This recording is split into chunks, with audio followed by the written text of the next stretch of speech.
And we're going to learn today how people are not only bringing their joy, but their technology. They're bringing design, human design. They're bringing how do we build relationships. The SDGs are incredibly important to our nonprofit organization for the last 7 years because we are very much dedicated to the view that not only should we grow business to make profit, but we should grow businesses to help communities and solve real-world problems.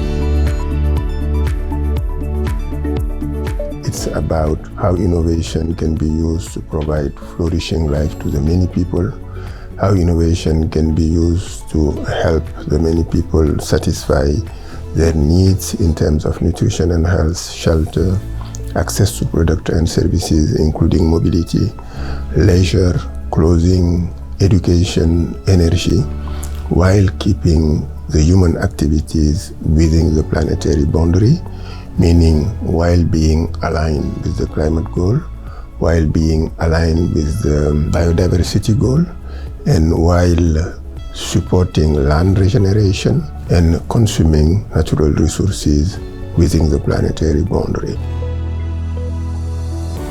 When Ripple committed to being net zero by 2030, we looked at our decarbonization plan and realized very quickly that we're a financial tech services company. We work in the space that we don't have our own massive supply chain, so the majority of our emissions do come from Scope 3 and our supply chain partnerships. And because of that, those are really hard to abate emissions. And we've tried everything we can at the moment around reducing on Scope 1 and 2, bringing renewable energies into the market. But ultimately, a lot of what we currently do today in our strategy relies on purchasing high integrity, quality offsets that we hope one day and expect will be able to be used as allowances under compliance schemes, which we're increasingly subjected to.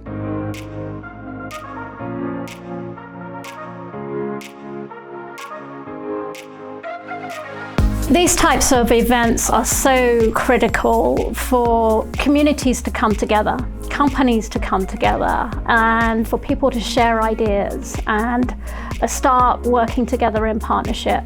For sustainability, for climate change, there isn't one answer, there isn't one company. It is going to take us all collectively working together to really help to mitigate the climate emergency that we have right now. So bringing these groups together is really important. And I think GBBC and Sandra and team have done an amazing job of building what I think is the preeminent global group to bridge private and public sector again together and really create a place where you can have really meaningful conversation, really impactful conversation, but then also dive into some of the more challenging topics, all for the purpose of bringing the industry forward. One of the comments that I sort of come away with when we're talking about deep subjects like climate change, sustainability, ESG, forced labor, human trafficking, is if I'm a technology optimist, and I think we have to be technology optimists and think systemically, to your point, about how do you actually solve these solutions, looking at them as a full system in the world and the ecology that we live in? And how do we bring technology to bear to try to close the loop on these systems? Technology is just that, it's a tool.